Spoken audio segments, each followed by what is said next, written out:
Many adults with ADHD are deeply suspicious of self-compassion. It sounds soft.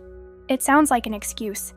It sounds like something that might feel good in the moment, but lead to less discipline, less progress, and more chaos long-term. If you've ever thought, if I'm not hard on myself, nothing will get done, you're not alone. This belief is extremely common, and it's one of the biggest reasons ADHD burnout, avoidance, and shame cycles keep repeating. Self-compassion is often misunderstood because it's confused with self-indulgence. Self-indulgence is avoiding responsibility or discomfort. Self-compassion is responding to difficulty without punishment.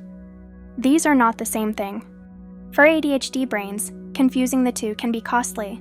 When self-criticism becomes the main motivator, it might produce short bursts of action, but it also creates long-term damage to motivation, self-trust, and emotional regulation.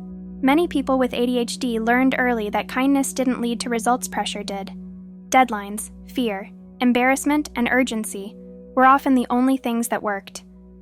Over time, the brain learns to associate stress with productivity. This creates a dangerous belief. Without stress, nothing happens. But stress isn't the same as engagement. Stress activates survival mode. Engagement activates learning, creativity, and sustainable effort.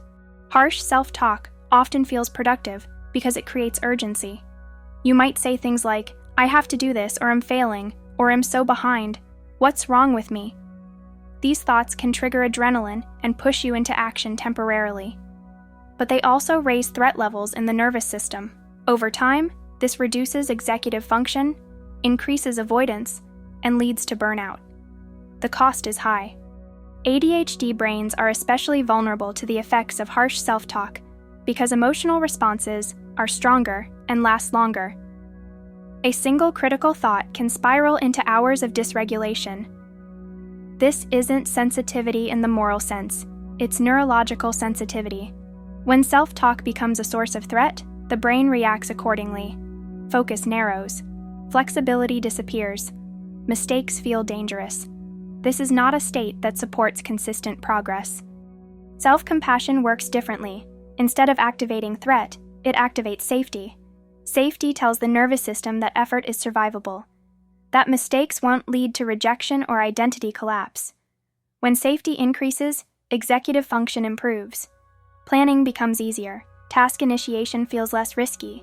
Motivation becomes more accessible. This isn't theoretical, it's how the brain works. One reason self-compassion feels uncomfortable for ADHD adults is that it removes a familiar structure. Many people have relied on self-criticism for so long that it feels like the only thing keeping them on track. Letting go of that voice can feel scary, like stepping off a ledge. There's a fear that without pressure, everything will fall apart.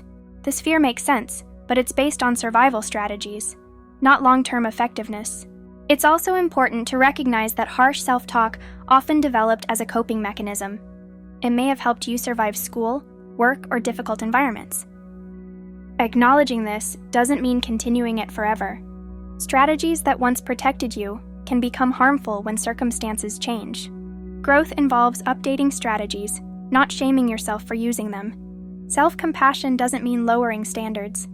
It means changing how you respond when standards aren't met. With self-compassion, accountability still exists, but it's constructive rather than punitive. Instead of asking, "Why am I like this?" you ask, "What support was missing?" That question leads to solutions. The first leads to paralysis.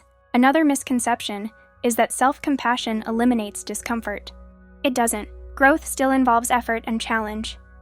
The difference is that discomfort isn't layered with shame. When discomfort exists without shame, it's tolerable. When discomfort is paired with self-attack, it becomes overwhelming. ADHD brains are far more capable when emotional load is reduced. Self-compassion also helps with consistency. Harsh self-talk creates an all-or-nothing cycle. Push hard, crash, recover, repeat. Self-compassion allows for pacing. When setbacks happen, you don't abandon the entire system. You adjust and continue. This leads to more consistent engagement over time. One of the most powerful effects of self-compassion is how it repairs self-trust. When you stop punishing yourself for mistakes, your brain becomes more willing to try. Fear decreases. Curiosity increases. Each attempt becomes evidence that effort is safe. Trust rebuilds gradually, but it rebuilds. Self-compassion also reduces avoidance.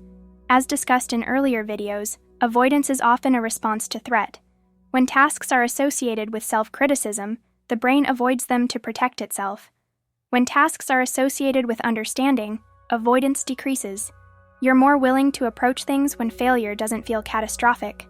It's also worth addressing the cultural narrative that discipline equals success. This narrative doesn't account for neurological differences. ADHD brains don't respond to discipline the same way. They respond to interest, safety, and support. Trying to force discipline without those elements is like pushing a car without fuel. You might move it briefly, but it won't go far. Self-compassion also improves emotional regulation. When you're kinder to yourself, emotional spikes don't escalate as quickly. You recover faster from frustration or disappointment. This makes it easier to stay engaged with tasks instead of abandoning them at the first sign of difficulty. Another key benefit is resilience. Harsh self-talk makes setbacks feel like proof of failure. Self-compassion frames setbacks as information. This shift changes everything. You're no longer fighting yourself.